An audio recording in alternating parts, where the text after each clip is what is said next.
ప్రభు పేరట మీ అందరికీ శుభాభివందనములు. ఈరోజు దేవుని వాక్యము. నీ కంటిలోనున్న దూలము నెంచక నీ సహోదరుని కంటిలోనున్న నలుసును చూచుటయేలా? మత్తయి సువార్త 7వ అధ్యాయము 3వ వచనము. ప్రియ సహోదరి సహోదరుడా, దేవుని బిడ్డలంగా పిలువబడుచున్న మనం ఖచ్చితంగా అన్ని విషయాలలో వాక్యానుసారంగా జీవించే వారమై ఉండాలి. మనం ఎవరికైనా మేలు చేస్తే దాన్ని ఎప్పుడూ గుర్తు చేసుకోకూడదు. మనం ఎవరి నుండైనా మేలు పొందితే దాన్ని ఎప్పుడూ మరచిపోకూడదు. బైబిల్ సెలవిస్తుంది, నీ కంటిలోనున్న దూలమును చూడక నీ సహోదరుని కంటిలోని నలుసును నువ్వు ఎలా తీసివేస్తావు అని. వేషధారి, నీ కంటిలోనున్న దూలమును తీసివేయి, అప్పుడు నీ సహోదరుని కంటిలోని నలుసును తీసివేయడానికి నీకు తేటగా కనబడుతుంది అని. ప్రధానమైన ఆజ్ఞ బైబిల్లో ఇలా ఉంది, నిన్ను వలె నీ పొరుగువారిని ప్రేమించుటయే. మనం కూడా దేవుని ప్రేమను క్రియలలో చూపించేవారమై ఉండాలి.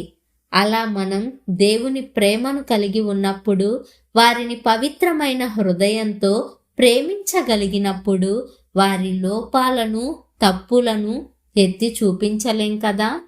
కాబట్టి మనం మనలో ఉన్న అల్పత్వాన్ని దూరం చేసుకొని తలంపులో, మాటలో, క్రియలలో విశ్వాస హృదయమై ఉండేలా ప్రభువును వేడుకోవాలి.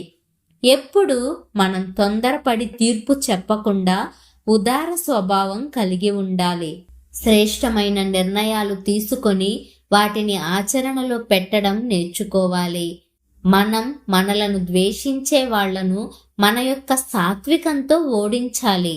సహనంతో వారిని గెలవాలి అని ప్రభువు చూపించిన మాదిరిని మనం అనుసరించాలి. మనం మనకు నచ్చని వారి కోసం, మనలను ద్వేషించే వారి కోసం, వారి మేలు కోసం ప్రార్థన చేస్తే పరలోకమంతా చెవియొగ్గి వింటుంది. కాబట్టి మనం అందరి కోసం ప్రార్థన చేస్తూ ఇతరుల లోపాలను ఎంచక వారిని ప్రేమించే హృదయం కొరకు దేవునికి ప్రార్థిద్దాం. ప్రార్థన. మహాపరిశుద్ధుడవైన మా ప్రియ పరలోకపు తండ్రి, మీ మహోన్నతమైన నామాన్ని బట్టి మీకు నిండు వందనాలు. అయ్యా, ఈ లోకంలో నీతిమంతుడు లేడు, ఒక్కడు కూడా లేడని వాక్యం సెలవిస్తుంది.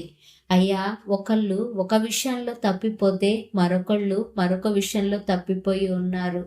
అందరూ పాపమే చేసి ఉన్నారు, భేదం ఏమీ లేదు అని నీ వాక్యం ద్వారా మాకు సెలవిచ్చావు.